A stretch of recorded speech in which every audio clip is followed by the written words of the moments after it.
माझं नाव राधिका आहे. आमचं जुन्या गल्लीत एक छोटंसं अरुंद वाट असलेलं घर होतं. फक्त 3 खोल्यांचं. तिथेच आम्ही राहत होतो.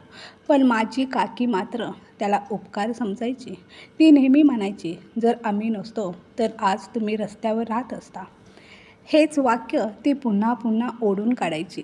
लहानपणापासून मी तिच्याकडून फक्त अपमानास्पद शब्दच ऐकले. माझे बाबा एक साधे टेलर होते. त्यांनी कधीच कुणाला उलट उत्तर दिलं नाही. प्रामाणिकपणे आणि शांतपणे आपलं काम करत राहिले. एका छोट्याशा खोलीत त्यांचं वर्कशॉप होतं. तिथं मशीनचा सततचा आवाज आणि वडिलांच्या घामाचा सुगंध दरवळत असे. ते कपडे शिवताना देवाकडे फक्त एकच प्रार्थना करत, "माझी मुलगी एक दिवस मोठी माणूस होवो." कधी-कधी मी विचारायचे, "बाबा, आपण खरंच इतके गरीब आहोत का?"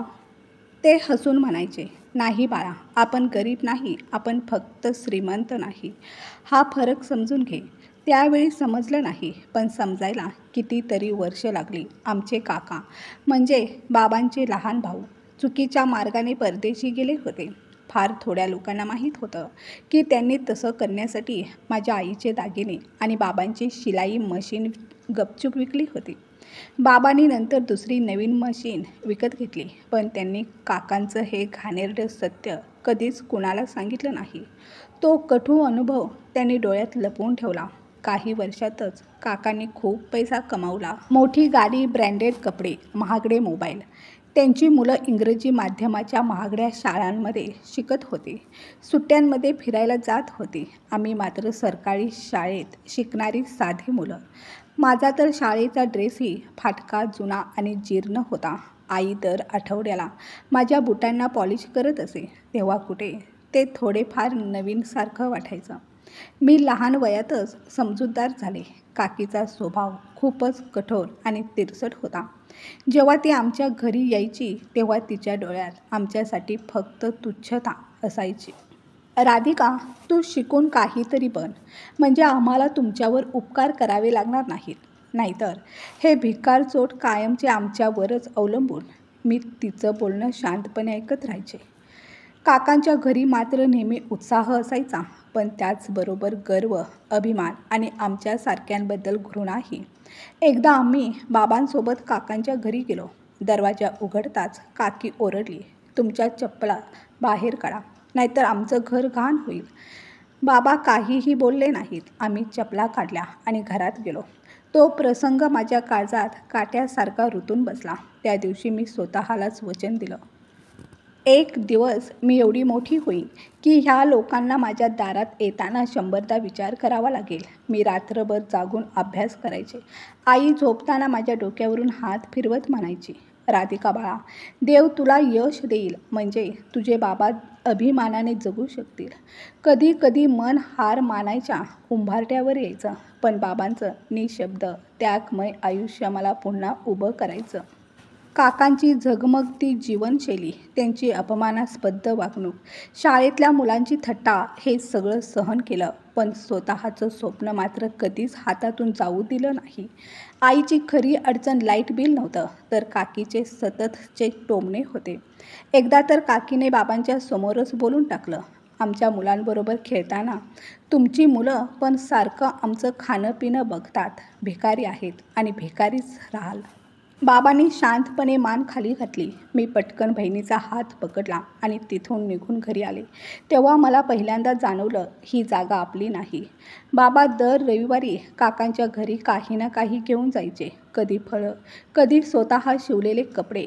एकदा मी विचारलं, "बाबा, जेव्हा ते आपली इतकी अवहेलना करतात तेव्हा तुम्ही त्यांच्या घरी का जाता? का काहीतरी नेऊन देता?" बाबा म्हणाले होते, "बेटा, नाती पैशाने नाही, कर्तव्याने निभावली जातात." त्यावेळी कर्तव्य हा शब्द माझ्यासाठी खूप मोठा होता, पण त्याचा खरा अर्थ मी हळूहळू शिकत गेले. एकदा काकी म्हणाली होती, "माझा नवरा परदेशातून पैसे पाठवतो आणि तुमचे बाबा इथे कपडे शिवून कसंबसं घर चालवतायत." त्या दिवशी आईनं पहिल्यांदाच उत्तर दिलं होतं, "शिलाईचा व्यवसाय वाईट नाही. माझा नवरा प्रामाणिकपणे मेहनत करून कमावतो, कुणाकडे हात पसरत नाही. हाच व्यवसाय आहे ज्यावर आमचं कुटुंब जगतंय." त्यावर काकीने तोंड वाकडं केलं होतं. एक दिवस काकीचा मुलगा साहिल माझ्या हातात इंग्रजीचं पुस्तक पाहून म्हणाला, "अरे, इंग्रजी काय शिकायची भाषा आहे का? आम्ही तर फ्रेंच शिकतो."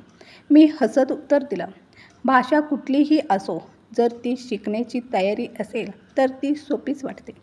तो उपहासाने हसला आणि म्हणाला, "हे सगळं फक्त छोटे लोकच बोलतात." त्या दिवशी मला समजलं, ते केवळ आमच्या परिस्थितीवर नाही तर आमच्या स्वप्नांवरही हसतात. एकदा काकीने त्यांच्या घरी एक कार्यक्रम ठेवलं आणि सर्वांना निमंत्रण दिलं. कार्यक्रमाच्या दिवशी आम्ही आनंदाने तयार होऊन तिथं पोहोचलो. पण दारातच त्यांनी थांबवलं. आम्हाला वाटलंच नव्हतं की तुम्हीसुद्धा याल आणि तुमच्यासारख्या लोकांच्या उपस्थितीमुळे आमचं पाहुण्यांपुढे अपमान होतो.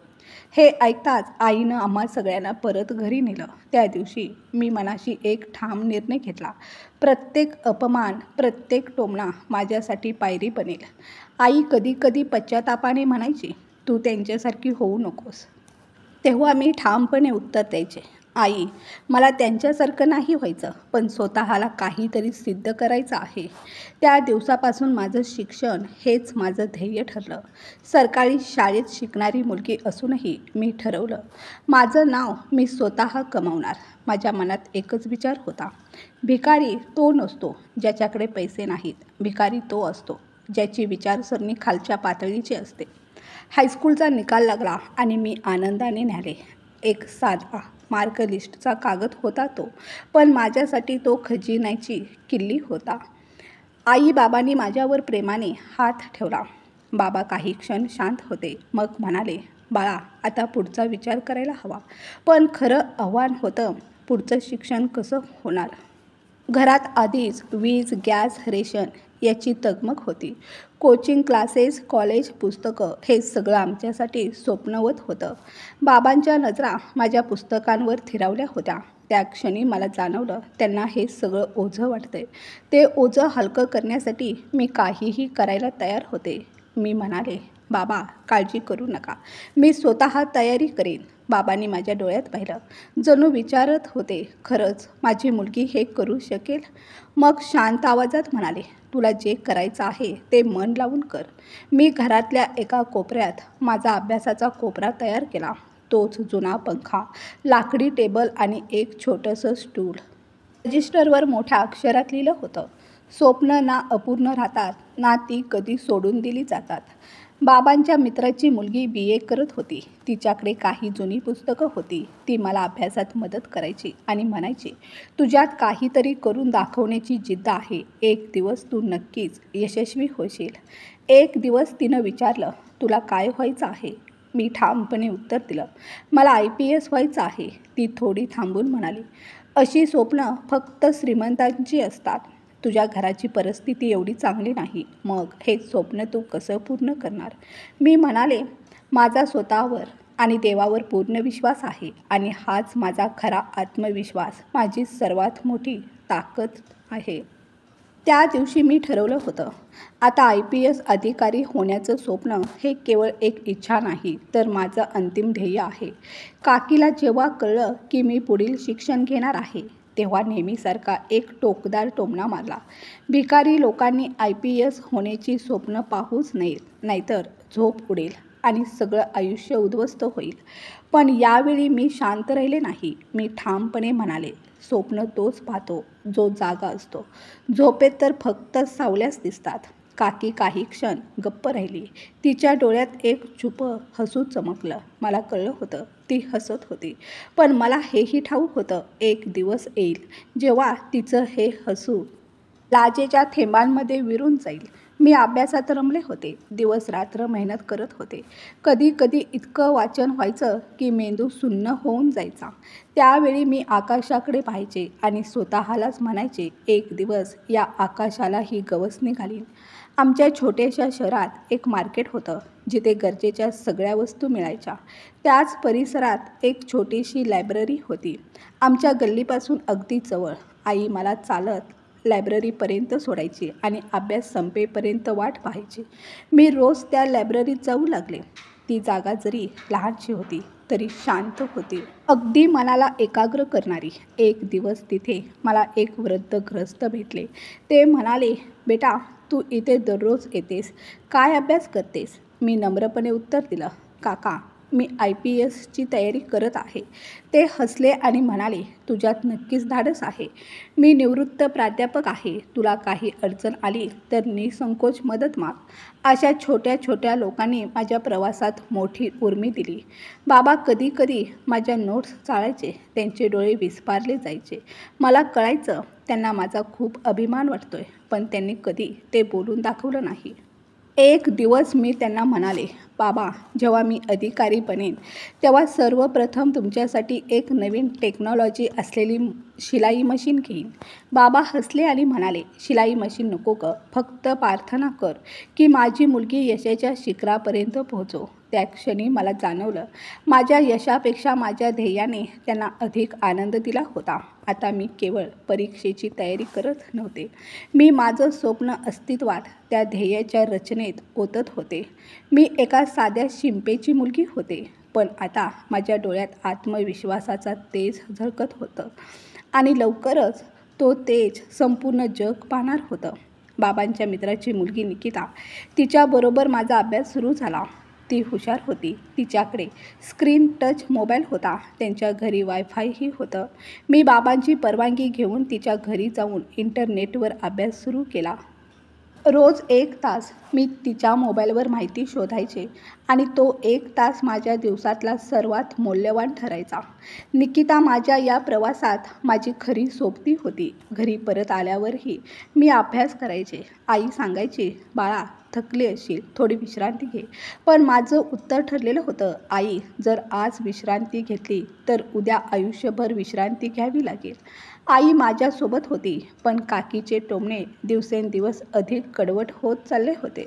एका दिवशी बाबा काकांच्या घरी कपडे द्यायला गेले होते. परत आल्यावर त्यांच्या चेहऱ्यावर एक अजब शांतता होती. मी काही विचारलं नाही, पण संध्याकाळी काकीचा आवाज अख्ख्या गल्लीमध्ये घुमत होता, परदेशात असलेल्या माझ्या नवऱ्याने माझ्यासाठी सर्व सुखसोयी उपलब्ध करून दिल्या आहेत आणि हे आहेत आमचे मोठे दीर, जे अजूनही लोकांची कपडे शिवतायत.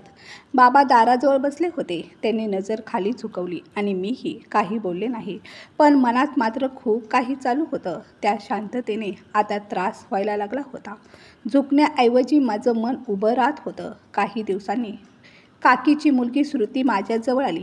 म्हणाली, आई म्हणत होती, पुस्तकं घेऊन लायब्ररीत काय करतेस? काहीतरी काम कर, नोकरी शोध. तुझ्यासारखे लोक भांडी घासण्यालाच उपयोगी पडतात. मी शांतपणे उत्तर दिलं, भांडीही घासेन आणि विचारही धुवून काढेन. पण वेळ आल्यावर ती हसून म्हणाली, हे विचार नाहीत, हे फक्त भ्रम आहेत. तू कितीही अभ्यास केला तरी काही लोक कायम तळाशीच राहतात. तुझं काही होणार नाही. मी गप्प राहिले आणि दरवाजा हळूच बंद केला.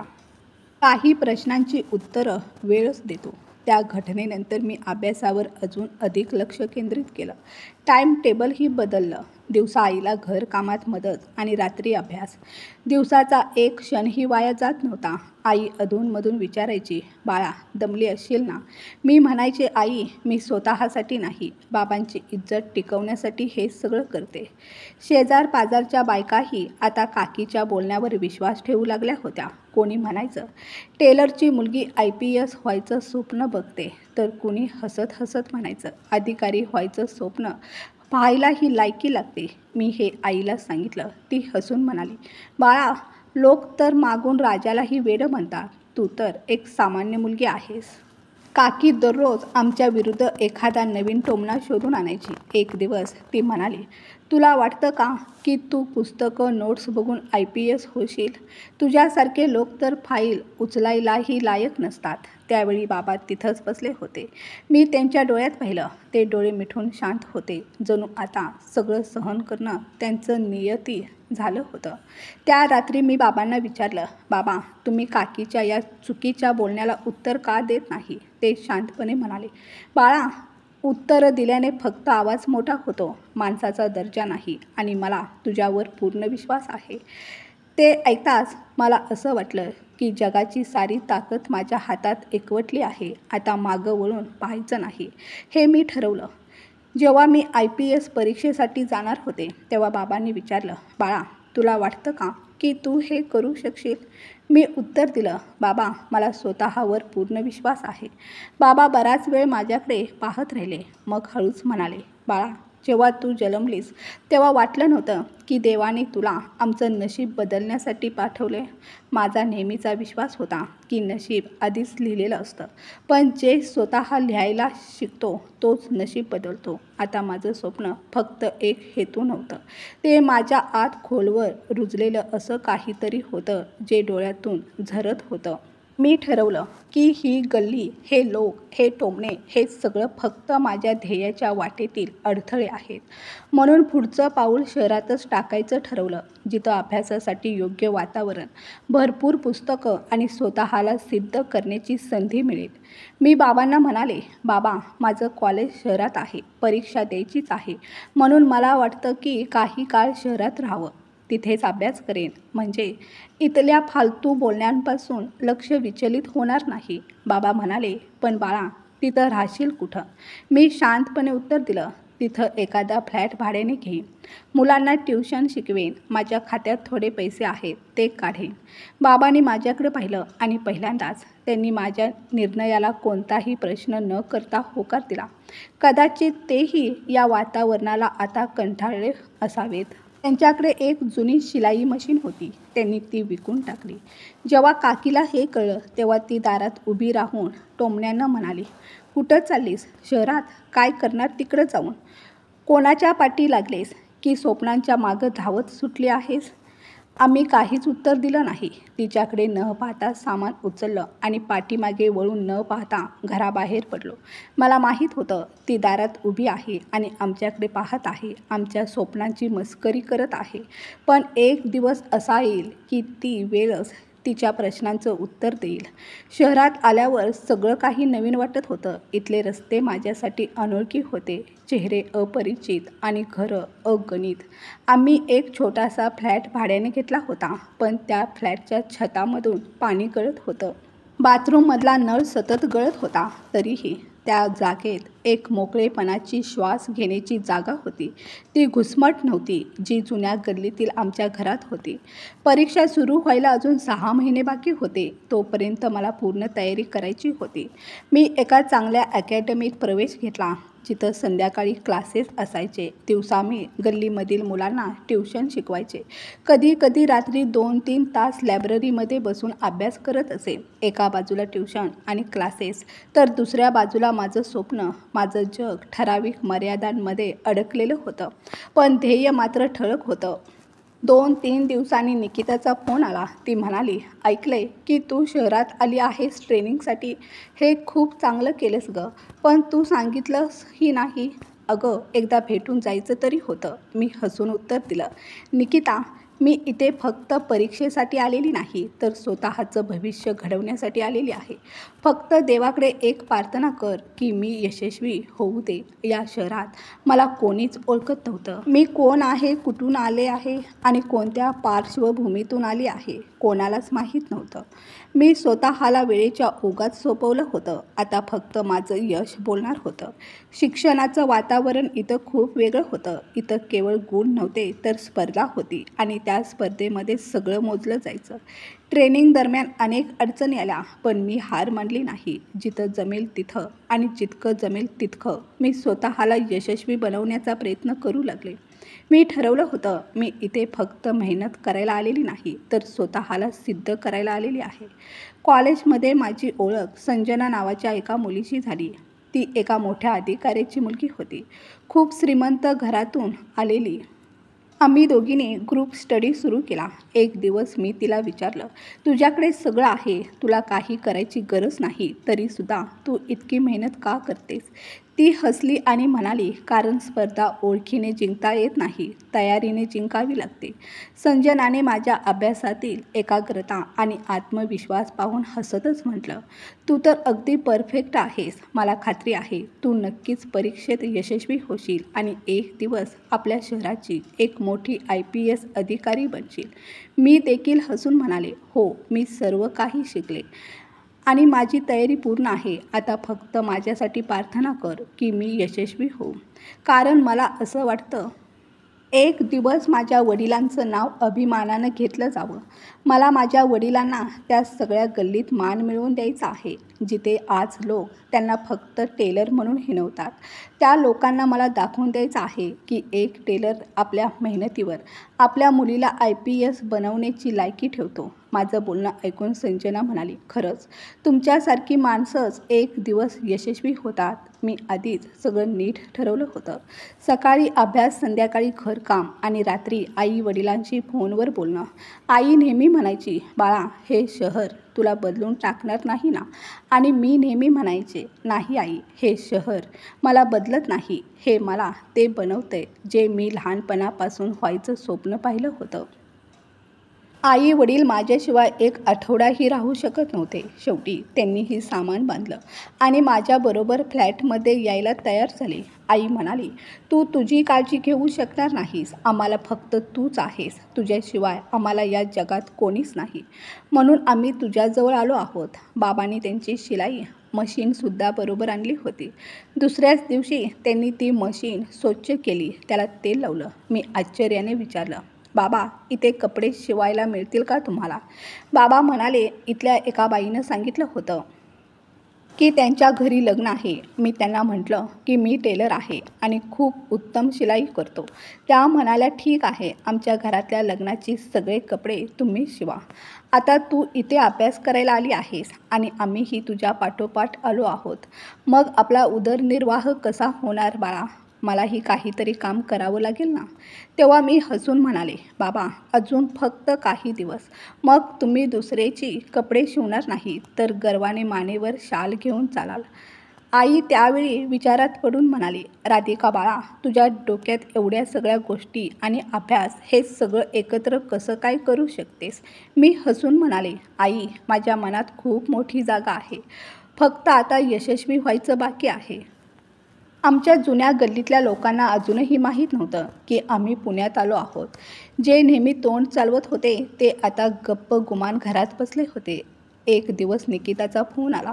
ती म्हणाली, तुझ्या काकीनं सगळ्या गल्लीत सांगितले की तुझे वडील कर्जबाजारी झाले म्हणून सगळं सोडून शहरात पळून गेले. मी शांतपणे म्हणाले, काकी बरोबरच म्हणते. माझ्या बाबांवर पैशाचं नव्हे तर इज्जतीचं कर्ज आहे आणि मी तेच इथे कर्ज फेडायला आले आहे. आता माझा दिवस फक्त ट्रेनिंग, ट्युशन आणि स्वतःला सिद्ध करण्यासाठी खर्च पडत होता. आई आणि बाबा माझ्याबरोबर होते आणि मी त्यांच्या डोळ्यात तो विश्वास पाहत होते जो त्यांच्या मनात पुन्हा जागा घेत होता. पुण्याच्या या नव्या जीवनात आम्ही सगळेच आनंदात होतो, कारण इथंच माझ्या IPS ट्रेनिंगला सुरुवात झाली होती. मी माझ्या आई वडिलांच्या डोळ्यात ती बेफिकिरी पाहिली होती जी वर्षानुवर्ष हरवली होती. 3 महिने कसे गेले कळलंच नाही. तयारी जोमात सुरू होती. आई बाबाही नव्या वातावरणाशी जुळवून घेत होते आणि हो, बाबांचं शिलाई कामही सुरू झालं होतं. काही खर्च माझ्या ट्युशन क्लासमधून भागवला जात होता. थोडंसं धैर्य वाटत होतं, पण एक दिवस असा उजाडला जणू सगळं स्थैर्य कुठल्याही आवाजाशिवाय तुटून क्षणात विखुरलं. त्या दिवशी मी माझ्या अभ्यासात पूर्णपणे गुंग होते. तेवढ्यात बाबांच्या मोबाईलवर एक फोन आला. नंबर पाहून त्यांच्या डोळ्यात आश्चर्याची एक हलकीशी झळक उमटली. तो फोन माझ्या काकांचा होता, ज्यांनी एवढ्या वर्षात कधीच संपर्क साधला नव्हता. आज अचानक त्यांना आपल्या मोठ्या भावाची आठवण झाली होती. फक्त 2 मिनिटाचं बोलणं झालं. बाबांनी फोन उचलला आणि फक्त मान हलवत म्हणाले, अरे वा, ही तर खूप चांगली बातमी आहे. तुम्हा सगळ्यांचं मनापासून अभिनंदन. फोन ठेवताच ते शांत झाले. मी विचारलं, बाबा काय झालं? तेव्हा त्यांनी शांतपणे उत्तर दिलं, राधिका बाळा, साहिल आता SP झाला आहे आणि या आनंदासाठी त्यांनी पार्टी ठेवली आहे. सगळ्या नातेवाईकांना आमंत्रण दिलं आहे. मी आशेने विचारलं, बाबा आपल्यालाही? तेव्हा बाबा नजरेतून नजर चुकवत म्हणाले, नाही, आपल्याला बोलवलेलं नाही. कदाचित आता आपण त्यांच्या आयुष्यातून फार दूर गेलो आहोत. ते आपल्याला आपलं मानतच नसावेत. त्यांच्या या शब्दानंतर घरात एक नीरव शांतता पसरली. आई काही वेळाने हळूच म्हणाली, साहिलचं खरंच खूप अभिनंदन. आपल्याला बोलवलं नाही चालेल, पण तुम्ही त्याचे मोठे काका आहात, तुम्हाला तरी बोलवणं अपेक्षित होतं. असू दे, त्यांची मर्जी. मला समजलं होतं आई स्वतःची समजूत घालते आणि बाबा पुन्हा एकदा अपमान गिळून शांत बसले होते. पण त्या दिवशी काहीतरी बदललेलं होतं. बाबांच्या चेहऱ्यावर नेहमीचे शांत भाव नव्हते. त्याऐवजी एक रिकामेपणाची छाया होती. जणू आता कुठेतरी एखादा दरवाजा कायमचा बंद झाला होता. संध्याकाळी जेव्हा आई मला जेवायला बोलवायला आली तेव्हा मी पाहिलं, बाबा खूपच उदास बसले होते. ते जेवायला तयारच नव्हते. अचानक त्यांच्या डोळ्यातून अश्रू ओघळले आणि ते म्हणाले, साहिल लहान होता तेव्हा शाळेत जाण्याचा हट्ट धरायचा. तेव्हा मी माझ्या कष्टाच्या पैशातून त्याचं शाळेत ॲडमिशन करून दिलं होतं. त्याच्यासाठी नवीन बॅग, पुस्तकं सगळं घेतलं होतं. तेव्हा तुझा काका परदेशात जाण्याच्या तयारीत होता. श्रुतीचं ॲडमिशन करताना त्यांच्याकडे पैसे नव्हते. तेव्हा मी माझा स्वतःचा खर्च बाजूला ठेवून तिच्या फीचे पैसे भरले. माझी चूक झाली. कदाचित मला त्यांच्याकडून काही अपेक्षा ठेवायलाच नको होत्या. मी हळूच बाबांना म्हणाले, तुम्ही जे केलं त्यात तुमचं मोठेपण आहे बाबा, पण त्यांच्या लहानपणाची किंमत तुम्ही तुमच्या वेदनेतून का भरत आहात? तेव्हा बाबा शांत आवाजात म्हणाले, बेटा, नाती निभवत राहायची असतात. समोरच्यानं ओळखली नाहीत तरी चालेल, पण कधी कधी मन मात्र तुटून जातं. दुसऱ्या दिवशी साहिलने आपल्या घरातील पार्टीचे फोटो सोशल मीडियावर टाकले होते. सगळं कुटुंब आनंदात न्याहाळलेलं होतं. आमचे सगळे नातेवाईक त्या पार्टीत होते. पण एक गोष्ट ठळकपणे जाणवली, आम्ही मात्र तिथं नव्हतो. निकिताने मला मेसेज केला, तुझ्या काकांनी तुम्हाला इन्व्हाइटच केलं नाही. सगळे लोक तुझ्याबद्दल चर्चा करत होते. मी तिला काहीच उत्तर दिलं नाही. फक्त एवढंच म्हणाले, आम्ही यशाच्या पार्टीला जात नाही. वेळ आली की आमचं यश स्वतःच एक गोष्ट बनून समोर येईल. त्या रात्री आई खूप वेळ जागी होती. मी तिच्याजवळ गेले आणि विचारलं, आई, काय विचार करतेस?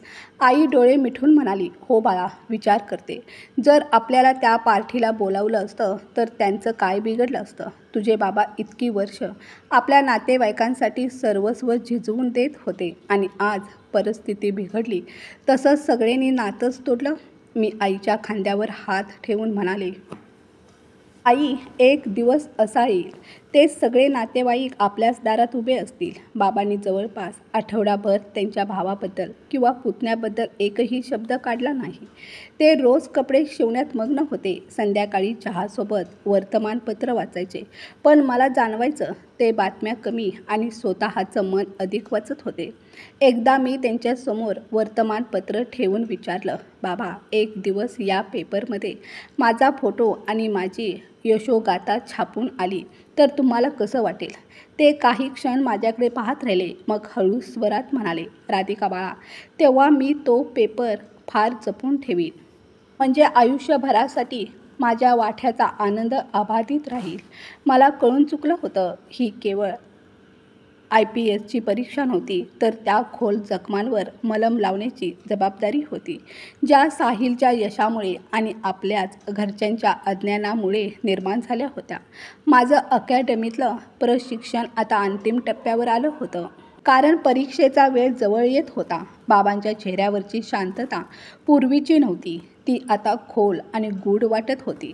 ते कपडे शिवताना मध्येच थांबायचे, जणू काही जुनं आठवतंय असं जाणवायचं. पेपर वाचताना पान उलटायचंही विसरायचे.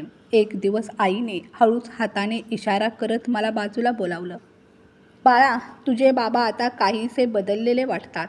पूर्वीसारखं काहीच बोलत नाहीत. मी हसत म्हणाले, आई, तुला ठाऊक नाही, बाबांच्या मनात अजूनही तोच सल आहे. काकांच्या घरी झालेल्या कार्यक्रमासाठी आपल्याला न बोलावणं.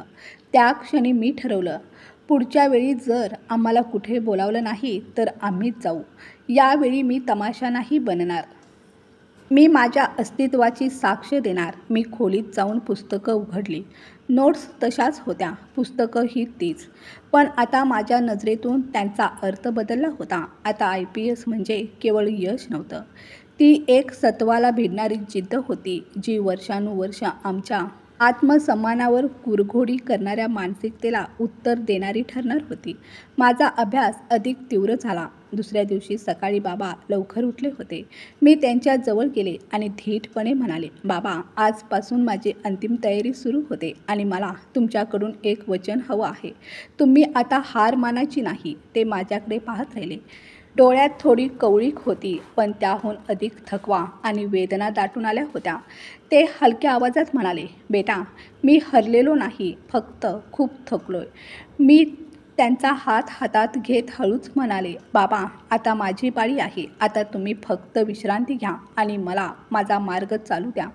मी माझं संपूर्ण लक्ष अभ्यासाकडे केंद्रित केलं. वेळ पुढे सरकत होता. आता माझं शिक्षण केवळ करिअरसाठी नव्हतं, ते माझं स्वप्न बनलं होतं. माझ्या अस्तित्वाचं उत्तर होतं. आणि शेवटी तो क्षण आला. परीक्षेचा दिवस. मी दिवस-रात्र एक करून अभ्यास केला होता. मागे वळून पाहण्याचा काही मार्ग नव्हता, ना चूक करण्याची परवानगी. मला वडिलांच्या मनातली ती असुरक्षितता आणि आईच्या सुरकुतलेल्या हातामागच्या कष्टाचं पाणी व्यर्थ जाऊ द्यायचं नव्हतं. त्यांना तो सन्मान मिळवून द्यायचा होता, ज्याचे ते खरे हकदार होते. एका मागोमाग एक परीक्षा दिल्या. आई-बाबा प्रत्येक दिवशी माझ्यासाठी देवापुढे हात जोडून उभे राहिले. प्रत्येक पेपरला मला पाठवताना मनापासून आशीर्वाद दिला. आणि आता परीक्षाचा शेवट झाला होता. आता निकालाच्या क्षणाची प्रतीक्षा सुरू झाली होती. मला माहीत होतं, माझ्या यशाची आतुरतेने वाट फक्त माझे आईवडीलच पाहत होते. आणि तसंच झालं. निकाल लागला.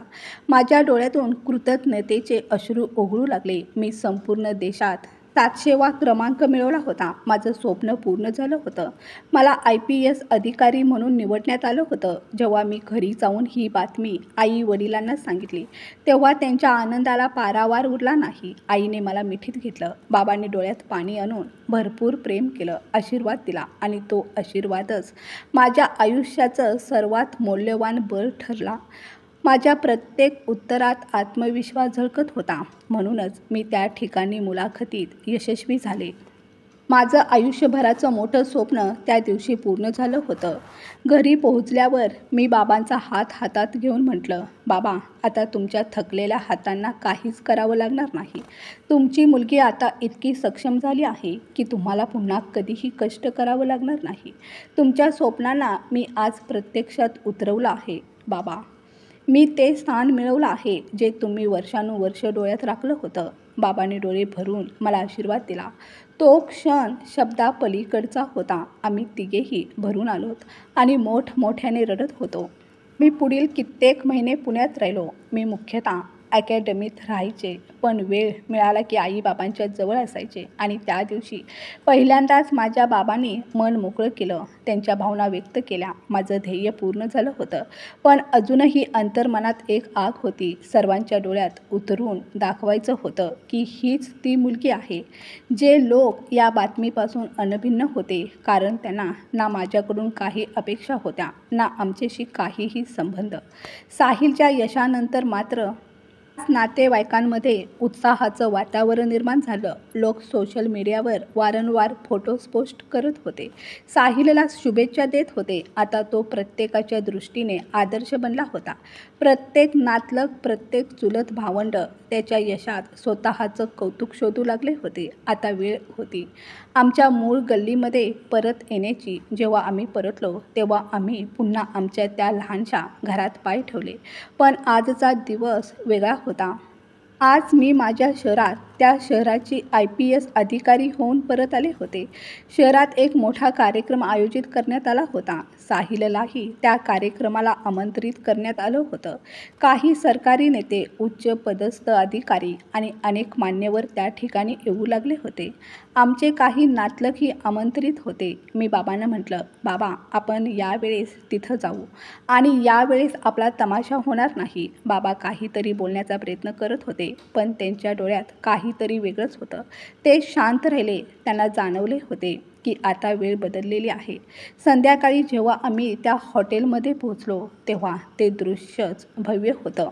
प्रवेशद्वारात गर्दी होती, पाहुण्यांची रांग होती आणि बंदोबस्त अतिशय कडक होता. आम्ही दरवाजाजवळ गेलो तेव्हा एका शिपायाने हात करून आम्हाला थांबवलं. त्याने ओळखपत्र मागितलं. मी पर्समधून कार्ड काढून दिलं. त्याने ते पाहिलं आणि क्षणार्धात ताठ उभा राहून सलाम ठोकला. वेलकम मॅडम, आम्ही तुमचीच वाट पाहत होतो. बाबांनी आश्चर्य आणि अभिमानाने त्याच्याकडे पाहिलं.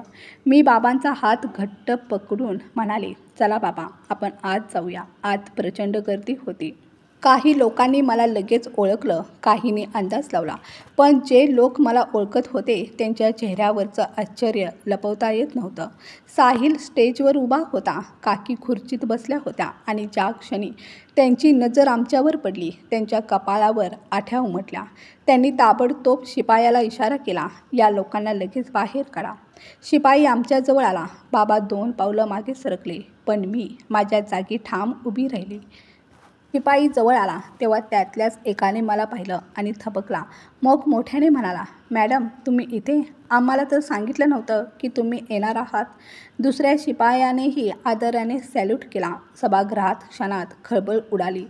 IPS मॅडम आल्या आहेत अशी एक चर्चा सुरू झाली. गोंधळ उसळला. हॉलमध्ये जणू श्वासही थांबला होता आणि तोच क्षण आमच्यासाठी ओळखीचा मोठा स्फोट ठरला. सर्वांची नजर आमच्यावर खिळली. साहिल तोंडातल्या तोंडात पुटपुटला, काय बकवास आहे ही, IPS कशी काय होऊ शकते? एका बाईने माझ्याकडे बघत ओळख पटवली, हीच ना ती राधिका. साहिल पुढे आला, डोळ्यात आश्चर्य घेऊन म्हणाला, तू कधीच सांगितलं नाहीस? मी शांत हसत उत्तर दिलं, कधी संधीच मिळाली नाही तुला सांगायची. काकी वैतागून ओरडली, हे सगळं खोटं आहे. एका टेलरची मुलगी IPS कशी काय होईल? मी त्यांच्या डोळ्यात डोळे घालून स्पष्टपणे बोलले, तुमचा विश्वास बसत नसेल तरीही आता ठेवावा लागेल. सभागृहात एक क्षणभर निशब्द शांतता पसरली होती. बाबा माझ्याकडे पाहत होते. त्यांच्या नजरेत अविश्वास होता, पण तो विश्वासात रूपांतरित करण्याचा प्रयत्न त्यांच्यात सुरू होता. ते स्वतःलाच पटवत होते, हो, हीच माझी मुलगी आहे, जिला आज संपूर्ण समाज सन्मान देतोय. साहिल पुन्हा म्हणाला, हे खरंच असेल तर आधी का नाही सांगितलंस? मी अत्यंत शांतपणे म्हणाले, कारण जेव्हा ओळख स्वतः बोलते तेव्हा स्वतःची ओळख करून द्यायची गरज राहत नाही. सभागृहात एकच गलका सुरू झाला. हीच ती नवीन IPS अधिकारी राधिका पाटील, जी यावर्षी पास झाली आहे. काही लोक बाबांना म्हणाले, आम्ही तुमच्या मुलीला ओळखतो. मी हसून उत्तर दिलं, नाही, खरं तर कुणीच मला खरंच ओळखण्याचा प्रयत्न केला नव्हता. लोक माझे फोटो काढू लागले, स्टेजवर यावं म्हणून आग्रह धरू लागले. मी हळूच बाबांचा हात धरला आणि त्यांच्यासोबत स्टेजकडे वळले. आज मी साहिलपेक्षा मोठ्या पदावर होते आणि मला तो सन्मान दिला जात होता, जो मी कधीच स्वतःलाही दिला नव्हता. एवढ्यात कोपऱ्यात उभ्या असलेल्या एका वरिष्ठ ऑफिसरने माईकवरून मोठ्याने घोषणा केली, सर्व पाहुण्यांना कळवण्यात येतंय की IPS मॅडम राधिका पाटील आज आपल्यात उपस्थित आहेत. त्यांनी यावर्षी IPS परीक्षेत यश मिळवून आपल्या शहराचं नाव उज्ज्वल केलं आहे. सभागृहात टाळ्यांचा कडकडाट झाला. काही लोक तर स्तब्ध झाले होते, जणू त्यांच्या पायाखालची जमीनच सरकली होती. साहिलने मान खाली घातली होती, डोळ्यात स्पष्ट लाज होती. मी स्टेजवर थोडकं भाषण केलं आणि बाबांच्या सोबत परत निघाले. तेव्हाच साहिल पुढे आला, माझा हात पकडला आणि नम्रपणे अभिनंदन केलं. पण काकी अजूनही ते सगळं नाकारत होत्या. त्यांनी डोळ्यावर हात ठेवत म्हणायला सुरुवात केली, हे सगळं खोटं आहे. बाबांनी मान खाली घातली होती. ते स्वतःलाच विचारत असावेत. मी त्यांच्या दिशेने पाहिलं आणि हळूच म्हणाले, बाबा, तुम्ही जो संयम ठेवला त्याचं आज फळ मिळालं. आता सभागृहात सगळेजण माझ्या भोवती फिरत होते. माध्यमांचे लोक फोटो घेत होते. तेव्हाच माझ्या एक परिचित ऑफिसर मॅडम जवळ आल्या आणि हसून म्हणाल्या, आम्हाला खूप अभिमान वाटतोय की आजच्या या कार्यक्रमात तू आमच्यासोबत आहेस. जेव्हा आम्ही घरी पोहोचलो तेव्हा साहिल आमच्या घरी आला आणि विचारलं, तू इथपर्यंत कशी पोहोचलीस? मी शांतपणे उत्तर दिलं, कारण तू कधीच पाहण्याचा प्रयत्न केला नाहीस.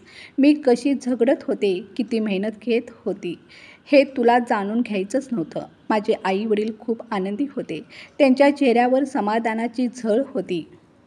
त्यांना माझा अभिमान वाटत होता आणि त्यांच्या मनावर वर्षानुवर्षांपासून जडलेलं ओझं जणू हलकं झालं होतं. तेवढ्यात काकी आमच्याकडे आली, थोडीशी लाजलेली, थोडीशी हळवी. म्हणाली, बेटा, मी माफी मागायला आले आहे. मी खूप चुकीच्या समजुतीत होते. मला वाटायचं की तू काहीच करू शकणार नाहीस, पण आम्हाला कुठे ठाऊक होतं की वेळ एवढा बदलू शकतो. मी हसत म्हणाले, वेळ बदललेली नाही आहे, वेळेने तुम्हाला आरसा दाखवला आहे. आता माझी ओळख कोणावरही अवलंबून नव्हती. माझं यशच माझं ओळखपत्र बनलं होतं आणि ते मिळवण्यासाठी मी जीव तोडून मेहनत घेतली होती. बाबा काहीतरी बोलू इच्छित होते, पण न बोलता त्यांनी फक्त माझ्या डोक्यावर हात ठेवला आणि आशीर्वाद दिला. दुसऱ्या दिवशी सकाळी ऑफिसमध्ये पोहोचल्यावर माझ्या टेबलावर साहिलची एक फाईल ठेवलेली होती. एका अंतर्गत चौकशी संदर्भातली फाईल. त्याच्या वर्तणुकीवर आणि काही गंभीर तक्रारींवर कारवाई सुरू झाली होती. मी ती फाईल उघडली. सगळी कागदपत्र बारकाईने पाहिली. संपूर्ण दिवस मी त्या प्रकरणावर काम करत होते. आता हे माझं वैयक्तिक प्रकरण नव्हतं. मी एक सरकारी अधिकारी होते आणि माझा प्रामाणिकपणा, माझी निष्ठा आता साहिलच्या भवितव्याशी जोडली गेली होती. सायंकाळी मी कमिशनर साहेबांना फोन केला. साहेब, साहिल पाटील यांच्याबाबतचा रिपोर्ट पूर्ण झाला आहे.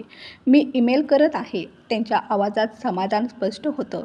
तू फार चांगलं काम केलं आहेस. हे प्रकरण अतिशय संवेदनशील आहे. कायदेशीरदृष्ट्या दोष आढळला तर कारवाईपासून मागे हटायचं नाही. मी शांतपणे उत्तर दिलं. कायदा सगळ्यांसाठी समान आहे. फोन ठेवल्यावर मी रिपोर्ट फाईलीत टाकला आणि ईमेल केला. पुढच्याच दिवशी साहिल स्वतः ऑफिसमध्ये हजर झाला. तो आत आला, खुर्चीत बसला आणि म्हणाला, राधिका, कमिशनरला रिपोर्ट पाठवला? मी शांतपणे म्हणाले, हो, कारण ती माझी जबाबदारी होती. साहिल, मी कोणाची मुलगी, बहीण किंवा चुलत बहीण आहे हे दुय्यम आहे. मी सर्वप्रथम एक अधिकारी आहे. तो काही क्षण शांत बसला. मग थोड्या हळव्या आवाजात म्हणाला, मी नेहमी तुला स्वतःपेक्षा कमी समजत होतो, पण आज समजते खरी ताकद काय असते आणि तिची किंमत काय असते. ताकदीची किंमत म्हणजे जबाबदारी. मी उत्तर दिलं. जर तू तुझ्या जबाबदाऱ्यांना वेळेवर गांभीर्याने घेतलं असतं तर आज हा दिवस बघावा लागला नसता. त्याला स्वतःची लाज वाटू लागली होती. डोळ्यात पश्चातापाचे अश्रू भरले होते. तो उठून उभा राहिला आणि माझे पाय पकडले. प्लीज, मी माफी मागतो. कमिशनर साहेबांचीही माफी मागतो. माझी नोकरी, माझे आई वडील सगळं माझ्यापासून निघून जाईल. मी हाताने इशारा करून त्याला उठायला सांगितलं. नोकरी तुझी आहे. इज्जत तुझ्या आई वडिलांची आहे. जर तुला खरंच माफी मागायची असेल तर त्या ठिकाणी जा जिथे तुझ्या वागण्यानं सर्वात जास्त नुकसान झालं आहे. तो मान खाली घालून निघून गेला. त्याच संध्याकाळी आमच्या घराच्या दरवाजावर दस्तक झाली. आईने दरवाजा उघडला. समोर काकी उभी होती. डोळ्यात अपराध गंड, मनात भीती.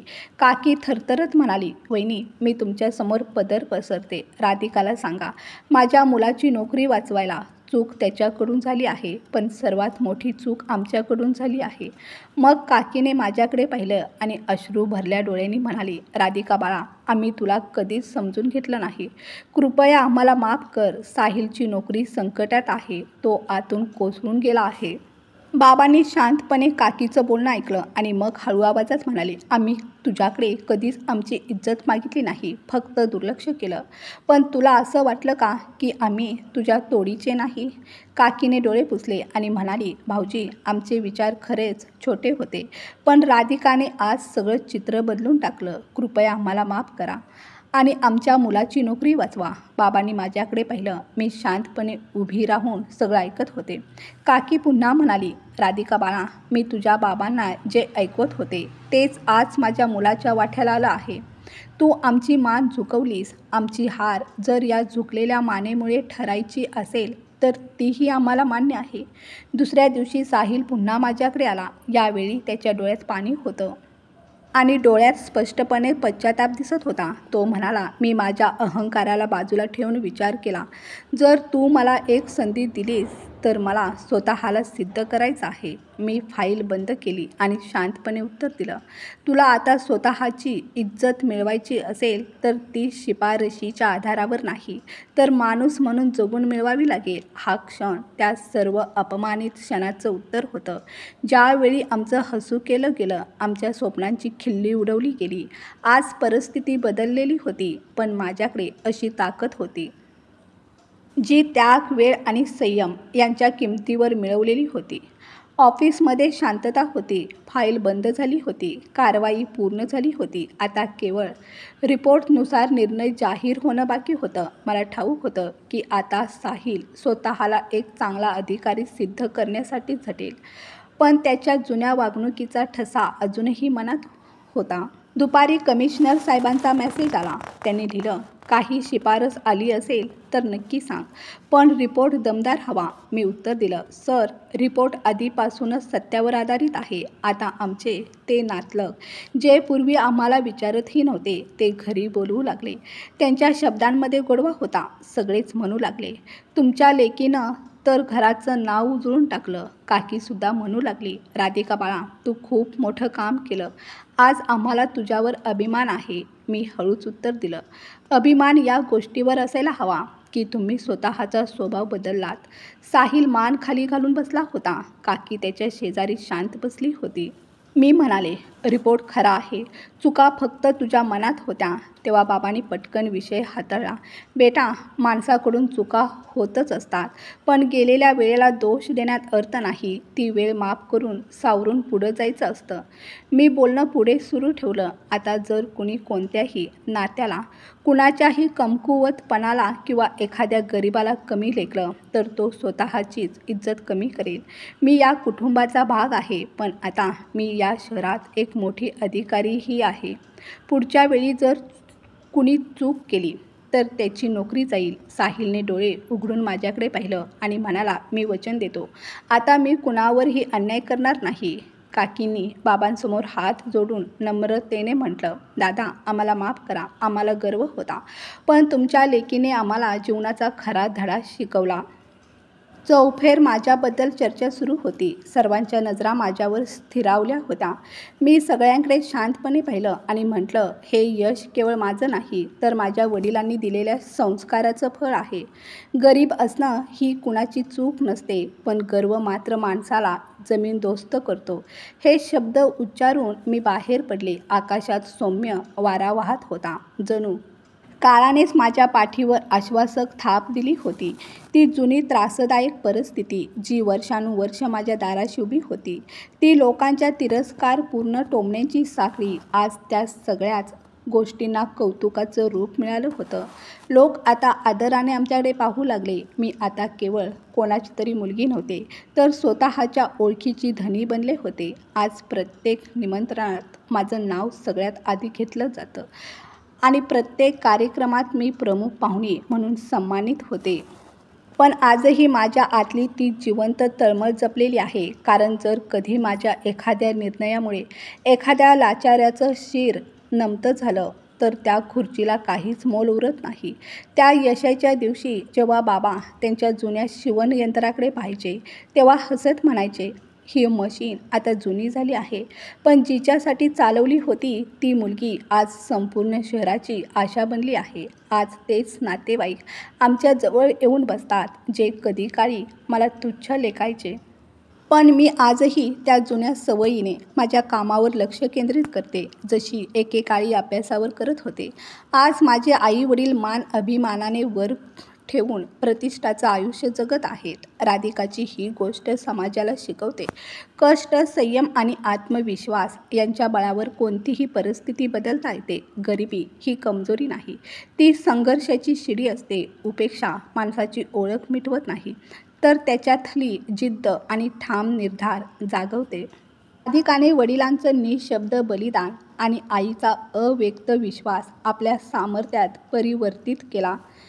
काकीचा तिरस्कार तिनं प्रेरणेमध्ये रूपांतरित केला आणि सिद्ध केलं की स्वप्न झोपेत नव्हे तर जागेपणी पाहायचे असतात. ही गोष्ट सांगते की दुसऱ्यांना कमी लेखणं किंवा त्यांच्या मेहनतीची थट्टा करणं हे आपल्या संकुचित मानसिकतेचं लक्षण आहे.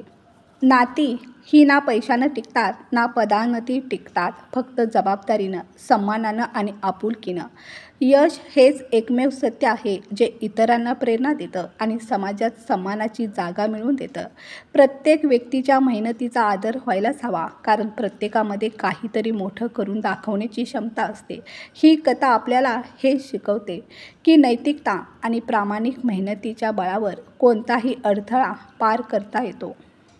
मित्रांनो, ही गोष्ट तुम्हाला नक्कीच आवडली असेल. जर आवडली असेल तर व्हिडिओला लाईक करा आणि जर तुम्ही अजूनही आपल्या चॅनलवर नवीन असाल तर सबस्क्राईब नक्की करा. धन्यवाद.